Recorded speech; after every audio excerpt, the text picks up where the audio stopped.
Hello, नमस्कार. आज आहे ना खूप जास्त पावसाचं वातावरण झालं होतं आणि एवढं छान वाटत होतं बाहेर गेल्यावरती. खूप छान वातावरण होतं. आणि वृंदा आज उठली ना, त्यावेळेस मम्मी नेमकी चालली होती हॉटेलवरती. वृंदा लागली होती मम्मीच्या मागे. मग मी वृंदाला बाहेर घेऊन गेले. मम्मी चालली होती तेव्हा. मम्मीनी वृंदाला बाय-बाय केलं आणि मम्मी गेली हॉटेलवरती. कुकरला रताळे लावले होते. म्हटलं आज वृंदाला रताळ्याची पेज द्यावी. रताळे शिजेपर्यंत मी माझ्यासाठी नाश्त्याला घेतला. नाश्ता करता-करताच वृंदा झोपी गेली. वृंदा उठल्यानंतर मस्त खेळत होती. तिला खायला वगैरे चारलं.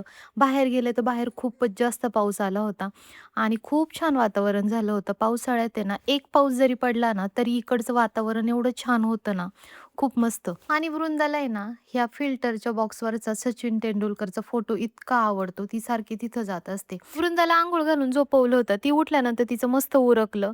तिचं उरकल्यानंतर ती छान खेळत होती. आमच्याकडे आज दादू आला होता. दादूची तब्येत थोडी खराब झाली होती. त्याच्यामुळे कीर्ती पण आली होती इकडे. आम्ही थोडा वेळ खाली गेलो. वर आल्यानंतर मग मम्मी पण आली होती. मम्मीने दादूला घेतलं होतं आणि वृंदाला मी पाळण्यामध्ये झोपवलं होतं.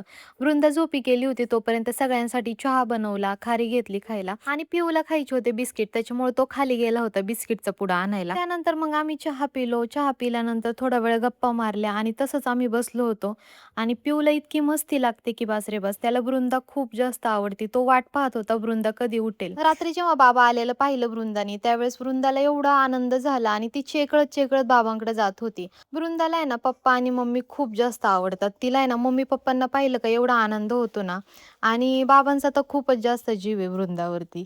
आल्या-आल्या पहिल्यांदा वृंदाकडे जाणार पप्पा पण. आज जेवणामध्ये मी दाल तडका बनवला होता. शेपूची भाजी पण बनवायची होती. वृंदा आणि दादू किचनमध्ये खेळत होते. दादूनी जे घेतलेलं असतं ना हातामध्ये तेच वृंदाला पाहिजे असतं. त्यानी समजा काही घेतलंय ना, मग तिला असं वाटतं की ते कधी माझ्या हातात येईल. ती इतका त्रास देते दादूला की बास रे बास आणि तो खूप जास्त घाबरतो वृंदाला. रात्री आमची जेवण वगैरे झाली. त्यानंतर वृंदा झोपी गेली आणि आम्हाला पण झोपायचं होतं. Thanks for watching. Bye bye.